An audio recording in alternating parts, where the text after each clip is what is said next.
Okay, thumbs up on the you can hear me. So let's just get this off to a roll and start. I'm Tess Hoke. Welcome to my first ever live stream on Super Peers, a really super peer, a really cool new platform I'm really honored to be a part of. I'm a garden educator and real food mentor and gardening in a heat wave. And I imagine if you're joining me here today, you might be into hearing about what we can do, what strategies we can apply in the veggie garden to get ourselves through a heat wave. Before we get started, though, I want to shout out to you, a home gardener, whether you're gardening on your patio or balcony, or you've got a backyard space. From my heart to yours, I am grateful. As we experience more and more of these extreme heat waves, it really makes me believe in the power of gardening. I know it's a big issue. I know there's a lot of solutions to be had, but the fact that you and I are growing our food, that we are greening up our little slice of the pie of the planet, makes a big difference. And when you multiply that by 8 billion people, that really seems like we can have an impact. So please keep doing what you're doing. Let's share this all together. And I've got some simple strategies here today to share with you so that we can make it through whatever heat waves or warm weather might be coming at us. I am honored to be here in a beautiful garden of one of my students. I've got great internet connection and some really good examples of some strategies we can apply to mitigate these hot temperatures and the effect on the vegetable garden. Why this is so important is because veggie crops, when the temperatures rise above, let's say 95 degrees for multiple days in a row, plants get stressed. Their food production begins to wane, and we can see a decrease in our harvest and loss of our plants along the way. So we want to do what we can to mitigate that, to make sure that we don't fall prey to some of that. Now, some of it is going to be out of our hands. We just need to start right there. Some of this we're not going to be able to do much about. Let's get down to business here, figure out what they are, and make some changes now so that we don't have a lessened harvest at the end. So, 3 strategies I want to share with you. Simple, effective, do it yourself. Let's see how we can make it happen. The first one is water. The second one is shade. And the third one is mulch beds in the garden. Let's see how we can apply those strategies right here. So under this shade cloth, here's the first one, shade, I've got a lettuce bed. Now, if you're a lettuce grower, if you've been enjoying fresh, yummy, tender greens in your veggie garden all spring long, there's something we need to be aware of. Lettuce loves the cool of the spring. What we are experiencing so many areas of the country and our globe is that it's no longer cool and moist. We're turning into burning, hot, blistering temperatures. So our lettuce beds are going to get stressed. What do we do about it? Let's apply the first strategy and let's see how much difference we can make in the lettuce bed. That first strategy is shade. And what I've been doing here is covering this lettuce bed every day so that that hot sun doesn't get on top of my lettuce. I've got a material here, and if you're a gardener and you don't know about this, I'd really love you to pay attention, put this little idea in your toolbox, and maybe make it happen for you later. But it's a very effective piece of material in the garden world called remake cloth. Floating row cover is another name that you often hear, and it's created to do a lot of different things. One is to keep the cold weather off of your baby plants early in the season. Another use of it is to cover your plants when the weather gets warm and use it as a shade cloth. So a very useful piece of material to have in your garden shed, remake cloth. Write that down, see about it getting some of it for yourself, but it's a very useful tool. Now you don't need to use remake cloth if you're going to drape it over your grow bed. You can use anything. You can use something as simple as a bed sheet, and I've got some examples of that as we take a quick little tour around the garden. So remake cloth, I've used this idea of shade to cover my lettuce. Now here's where I want to give you a raw, because there is just going to be some of this that's out of our control. And here's what I like to share with my gardening students. Each plant has its own life, right? It has its own things it loves and the things that make it stressed out. And with lettuce, heat stresses lettuce out. And what it does is it sends a message to the lettuce plant that, hey, your season is over. It's time for you to bolt and make seed for me. So if you're going out to your lettuce bed in these warm days and you see your lettuce starting to rise in the middle and maybe the lettuce greens are no longer yum and tender, they're getting bitter, that's a sign that your lettuce plant is doing what he is supposed to do. He's supposed to make seed when it gets hot. So don't stress out about it. You've done your best. My advice, harvest your lettuce. Use it in the kitchen before it goes bitter or starts to bolt. And take advantage of the bare space that you've got left. And we'll figure out something to plant a little bit later. But for now, I'm trying to just get this lettuce a little bit further down the road. I'm tasting it every day to make sure that it's not going bitter, so I know I'm doing okay. And I'm going to keep it covered with whatever I've got around me. I'm lucky. I know about remake cloth. I want you to know about it too. And I'm going to cover this all day long. Let's talk about another strategy while we're here in the lettuce bed, and that's water. How can we use water to help cool the temperatures around us so that our lettuce and other vegetables in the garden don't get super stressed out? One of the things I want to share with you about watering is your vegetable plants are going to appreciate moisture early in the morning and late in the evening. In the middle of the day, watering your vegetable garden is not the best choice of time. It's early or late. That gives your plants an opportunity, a time for them to absorb that moisture, to get nice and juicy and hydrated so that they will be ready to face the heat of the day. See what I'm saying? If we can see our little vegetable plants the way we would see ourselves, we love to take drinks of water before we go out into the heat. Let's make sure we do the same and offer those drinks to our veggie starts early in the morning and late in the evening, okay? Use water to the best of your ability. More examples on how to use water out here in the garden as we get going. But that's some ideas to get us started with crops that we have planted early, with crops that love the cool of the season. We've got some more crops out here that are cool weather crops that are not doing well in the heat of this summer. Some of that is okay and to be expected, and some of it we might be able to do something about. So if you've got some yummy greens growing in your garden and it's getting hot where you are, think about how you can cover them over and use shade to the best of your ability. Sound good? All right. I'm just going to do a little check here. Make sure I can see your chats as they come into the screen. Oh, there you are. Oh, look at your beautiful faces. I'm with you now. I can see anything you've got to say. So as I go along, I'd love to invite you into the chat so that you can maybe ask your questions or give your comments, or if you've got an idea, something that's been working for you in the veggie garden as far as keeping your plants happy during the heat, by all means, type those in the chat and let's share those with one another. All right. Here's where we're gonna go. We're gonna go off into the vegetable garden. It might be a bumpy ride, but I want you to come with me so that we can see some other examples of how we can use these three strategies: shade, moisture, and mulch to keep our veggie patch happy and productive as we go along. It's early in the morning here, 9 a.m. where I'm at, and already I can feel the heat of the day starting to build up. Holy smoke. So my student, she's been doing good. Look at this. We have created some let's make sure you can see that, do-it-yourself shade tents. Now, shade, like I said, is a very effective strategy to add to your veggie garden during these hot, intense heat waves that seem to be happening more and more. And they don't need to be perfect. All they need to do is provide your plants a little bit of shade of the day.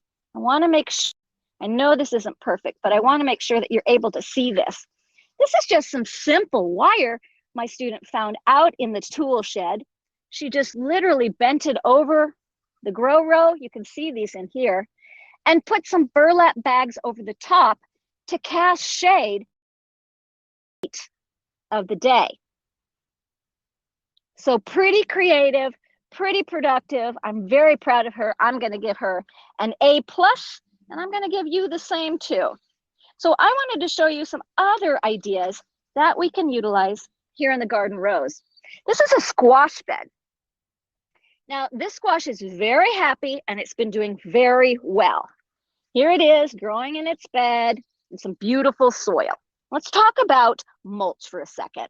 Mulch is one of those strategies that often is overlooked, but is super effective in the veggie row. And I'll tell you why.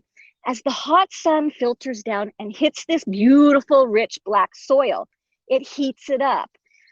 The sun can heat this soil up to 2 inches down and really heat that up and make that growing bed sort of inhospitable for tiny little creatures that benefit our plants growing in the bed. Things like microbes and earthworms. Those little fellas are going to disappear and go hunt for cooler soil. So that's going to affect the growing conditions of our beautiful squash. We want to make sure that we can cover the soil with mulch so that we can keep it happy. It'll also help preserve that moisture that's in there. Now, mulch is a word that I want to share with you that can mean literally anything. It doesn't have to be anything specific. I live in farming country, and I've got some rotting hay, and I'm going to just break it up and just put it on the ground right underneath my plant here.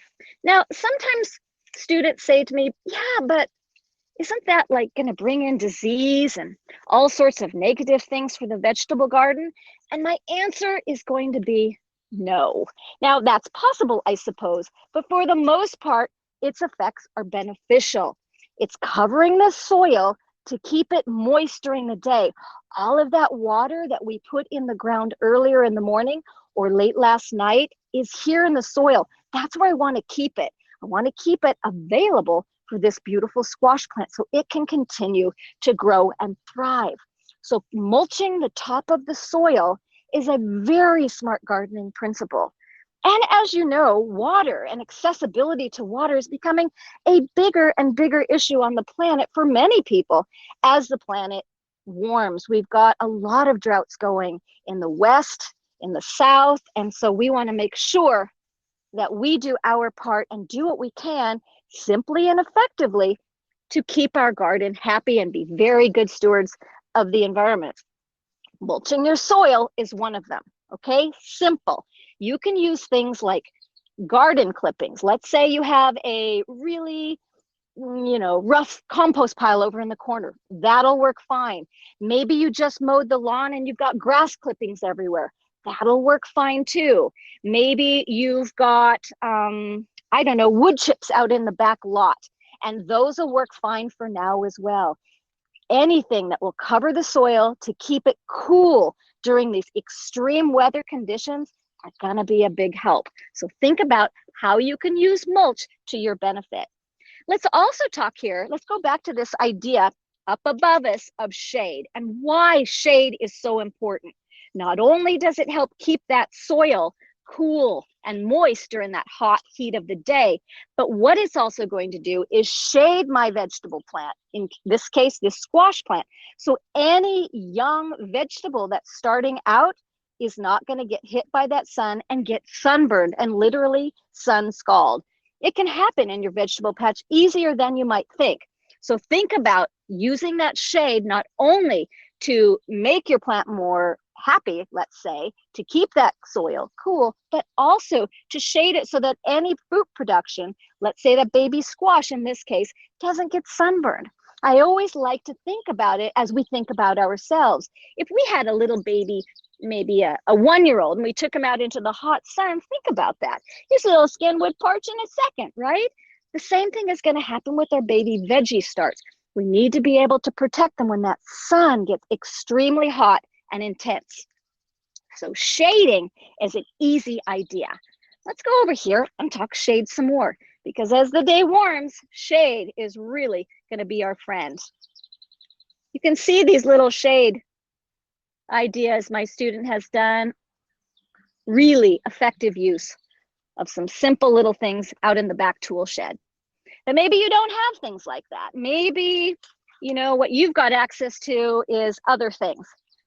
And let's get creative, because it doesn't have to be perfect and it can be darn near anything. This is a chard bed. We've got some beautiful chard growing there. And again, the soil is exposed, so let's make sure that we find some mulch and mulch that soil. But here's a simple way for you to provide shade for some of your smaller growing veggie starts. Simple and easy. This is a milk crate I had out in the back, and I'm just gonna literally place it over the top of my growing plant. Easy. What it does is it has little holes in it. You can see it's sort of a mesh, and it's going to provide shade during the heat of the day so that the leaves of my chard plant stay yummy and tender. And I'm doing my best to keep it at an optimal growing condition.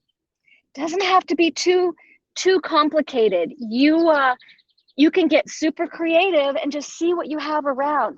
And again, this doesn't have to be for your entire growing season. It just needs to be during these extreme heat events when the sun can be quite ravishing. And that's the thing that covering these little guys is so critical for. Look at these beautiful leaves, luscious, tender, but exposed to the hot sun. Let's see if I can't get you a better picture there. Exposed to the hot sun during the day, these beautiful tender leaves will burn and scorch. In our industrialized food systems that produce so much of our food for us, and we are grateful for all of that, food losses, crop losses due to extreme weather events are becoming more and more common. So in our backyard garden spaces, we too are beginning to experience that and need to figure out simple, effective ways to mitigate some of that experience. How's this feeling to you guys so far? Maybe super doable? Hey, Thomas, thank you so much for the comment. Let's see what Thomas has to say for us today. Every time I go to water my plants, there are little flying bugs that fly off the base of the plants and the soil. How do we know if there are too many bugs and that those bugs are not the reason the plant isn't as strong as it could be? Good question, Thomas. You know, we could do a live stream on bugs, and maybe that's something we should be doing at some future point. But yeah, you know, one of the things that I love to share with students is that we're not the only one in the vegetable garden. Oftentimes we plant our seeds and put in our plants and think, okay, this is my space, this is for me. But the living environment is full of all sorts of creatures, bugs, soil microbes, worms, rodents, flying insects and butterflies and bees and wasps and all sort of things. And my experience, my take in the vegetable garden is that the native ecosystem, everything that exists around is there. Now, the vegetable garden isn't a natural environment, but I've created it, right? And Thomas has created his little vegetable garden too and has plants growing. But we've invited the living community in. So what can we do? The little flying critters, oftentimes, if you don't see any major, you know, problems on your veggie starts, it's been my take and what I like to share with students to just do your best to learn and observe from those things and take note and what will show itself. A lot of times you'll begin to learn a lot more things about other creatures that exist, and your depth of knowledge and understanding really begins to grow. So I know that that doesn't answer Thomas's question, but it gives us a way to sort of look at that. Let's take note. What are those little flying bugs? Is there any way for us to snap a photo of them and do a Google search and figure out who that is? And if we can we do a little bit more deep dive and learn a little bit about that creature? What is its native habitat? What is it looking for? What can it be doing in my vegetable garden that's either one, good for my plants, or two, maybe going to offer a negative experience? So Thomas, I wish I could be there and take a peek at those with you, but that gives us all an example of taking note, doing some research. If we're serious about our gardens, really digging in deep and learning about who else lives in that garden space. It's not just about us. And as we move forward, and my share with all of us and with anybody that I encounter in my course material is that, you know, we are a part of this beautiful web of life. And when the webs balance is disrupted, then we begin to see really radical swings in populations of other creatures and damage to crops, perhaps. And so if there is damage that's showing up, that's an indication that something is out of balance. What is that? That's up to us to begin to research that, to look into that and see. So, Thomas, I hope that helps you. I know it's not the exact answer, but sometimes those questions can be a little bit more complicated than not. So back to the hot and the heat in the vegetable garden is here we are with a tomato plant that's beautiful. I'm going to add some more mulch to its base. Why do I want to do that? I want to do that because it's going to conserve the moisture and it's going to make the roots of this tomato plant nice and cool during the heat of the day and allow this beautiful tomato plant that's luscious now to continue its growth cycle.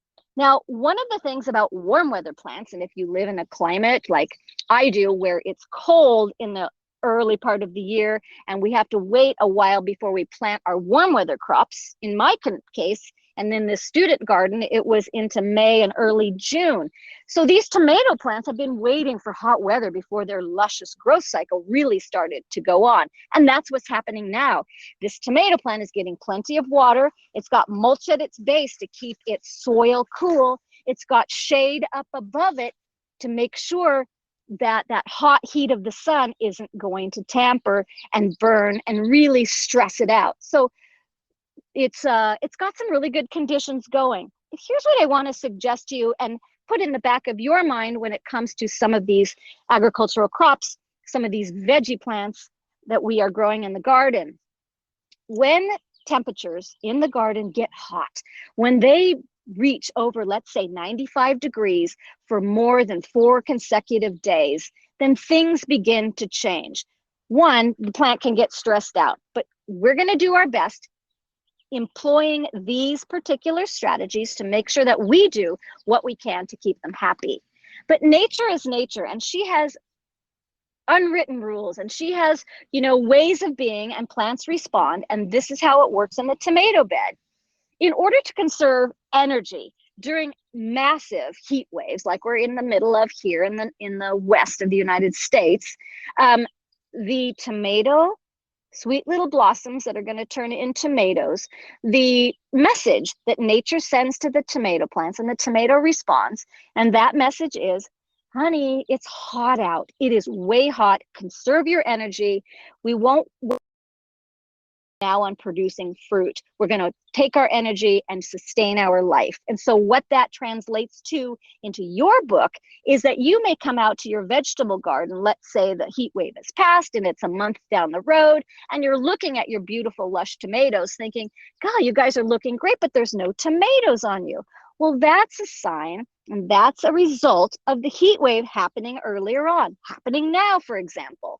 And so nature is going to suggest to this tomato plant, drop your blossoms. Don't worry about setting fruit now. We'll set fruit later when the conditions are better for us to thrive. And so you may find that there is this growth period in your tomatoes where no tomatoes are setting. And that's common in a lot of vegetables in the garden. When the temperatures are extreme, the plant goes into survival mode and does what it can in order to conserve its energy so it stops its fruit production. It'll pick it up later when the temperatures get a little bit more hospitable. But just don't worry and don't feel like you have failed or that was an error on your part. That's nature doing what nature does. She takes care of her own, and everything is built into the system. And so in the tomatoes case, setting fruit when it's super hot, over 100 degrees, let's say for a few days in a row, is just usually interrupted. So don't stress about it. It's nothing on your part. It's nature talking to the tomato saying, do your due, save yourself. The kids will come later, right? The tomatoes will happen later. So you're doing a good job if you can keep your tomatoes lush. Water them in the morning, water them in the evening. Make sure that you mulch that bed so there's plenty of beautiful mulch around the base of that plant. Don't worry if the tomatoes don't set during this heat, you can get more later on. Hey, while we're talking about shade, before we head to another little section of the garden, Sharon and Lindsay, I'm going to get to you in just a sec. Let me also remind you of some things that you have in your cupboard drawers, I'm sure, and that is bed sheets and pillowcases. They work remarkably well in the vegetable garden, just to drape over wire or any sort of frame that you can, just to add some additional shade potential to your garden. I am digging through my laundry right now at home to find whatever I've got left over, and I'm shading all of my tomatoes with bed sheets. It works good. All I have to do is get it through the heat. Here's another bed. Look at these beautiful onions. Gold star. But what I would like to do, what I'm going to do later here today, is give these onions some mulch. Why am I going to do it? Well, let's just look back on that again, to keep that soil cool and to keep that moisture in, but also to make sure that these developing onions are not going to sun scald in the heat of the day. See those sweet little onions starting to grow there? We don't want those to get sun scald, literally a sunburn. We want to keep them cool and out of that hot sun. So that's how we're going to do that. We're going to mulch that bed. I'm going to take you over to a pea patch, but while I do that, let's check in with Lindsay. Is there anything you would recommend using or avoid using as mulch? Good question, Lindsay. I'll tell you, in a 911 situation where we are in the heat of this day, I use anything I can get my hands on, organic. But if I'm going to make sure of anything, it's that it's organic in nature, meaning that there have been no sprays put on that there is no toxic chemicals that I'm going to be adding to my grow bed. So that's probably the most important thing I look for, is that it is organic, that I'm not introducing chemicals, which can be really devastating to your vegetable garden, into my spaces because I don't know about it. So if you're finding organic material that's coming from outside of your world, outside of your perimeter, what you know about, always make sure to ask your people where it's coming from. Were there any chemicals or sprays used in the production of this material? It really is helpful to know those sort of things. So Lindsay, that's what I would suggest to you, is just be super aware of, chemicals going into your garden. Sharon, let's see here. Thanks, you guys. I love seeing all these beautiful faces in here. Sharon, I'm grateful to have a relatively large garden, but it's a little tricky to cover everything. Are there crops that require more shade than others aside from lettuce? This is so helpful. Yay, Sharon. Okay, that's a super good question. And yes, like you, I've got a huge garden, and the impossibility of covering everything with sheets or remake cloth or gunny sacks is really out of the realm and impractical. So here's a rule of thumb, a tip that I would like to share with you. And that is, think about the fruit production. And by fruit, I'm being very liberal with that term. Tomatoes, cucumbers, squash, peppers, any of the crop that the plants are producing that are hanging from the vine, exposed to the sun.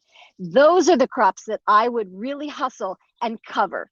Because when you think about, again, the analogy of a young child, of a young baby being out in the hot sun, that skin is tender and soft. And that's the case also with the outer skin of our brand new veggies forming on the vine.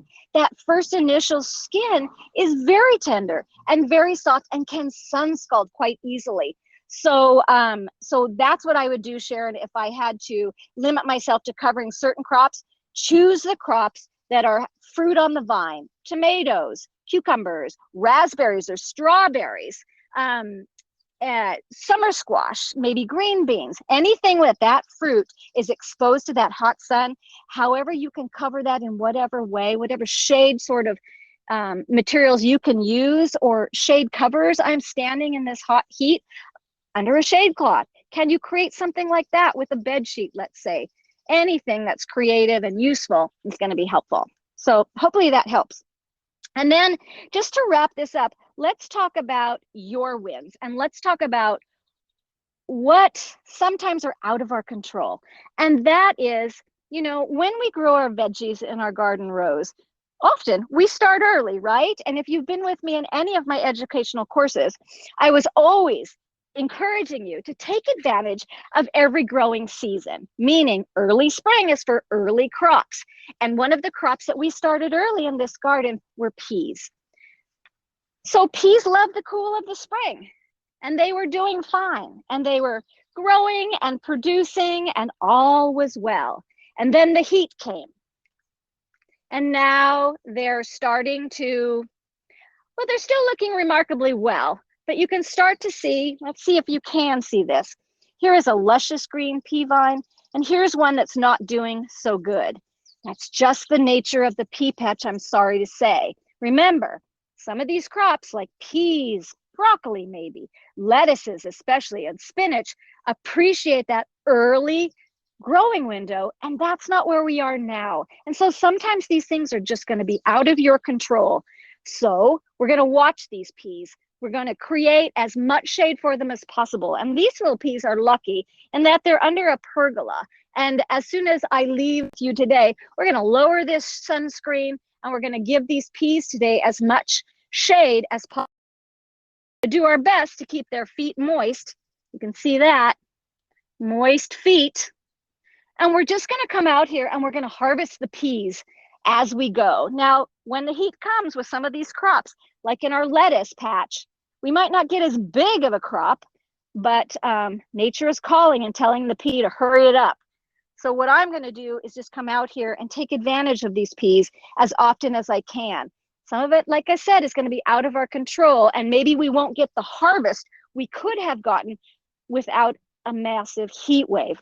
But you know, some of that is just the nature of gardening. There's wins and sometimes there's losses. So do what you can. Don't feel like it's your fault. You've done your best. And some of it is just out of our hands. All right. So those are some simple strategies that we are applying in a garden experiencing extreme weather. I hope that's going to help you. If you have any more questions or any comments or anything that you have found to be useful in your garden, I'd love to hear about it, because one of the things I know for certain is I don't know everything, and there's always creative solutions that show up that I think, wow, that's a good one. I wish I had known. So use what you've got. Think about the garden. Think about it from the point of view of your veggies. What works for you on a hot day? Shade, cool feet, water is going to work for your veggies as well. And let me just leave us before we go with a little tip about water. And I know I said, let's do our best to conserve water.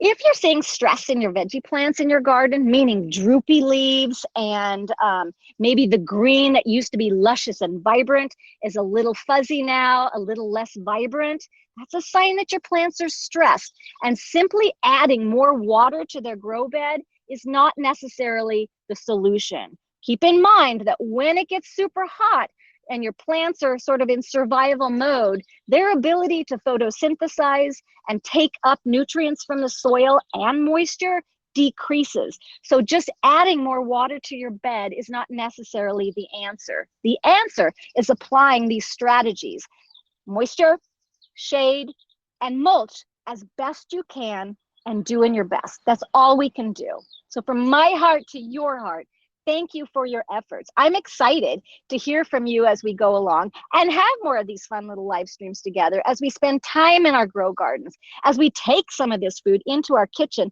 and really create the kind of life that we're visioning for ourselves. So I really hope that helps. I am super grateful for you being here today. Look back, you'll be able to come back to this port and access this stream at any time because you are a subscriber to my channel, so you'll be able to refer back to it for more information. I've included some links below the description of this little chat today, places you can find me if you want to go deeper with me and see more of my veggie garden and what I'm doing. You can find me on Instagram, you can find me on all sorts of platforms. I've listed them below for you, and check me out there. But I love you. I appreciate you. I'm excited for what's coming. So you keep at it. You're doing great. And we will be in touch in the next live stream. All right. Take care. Bye-bye.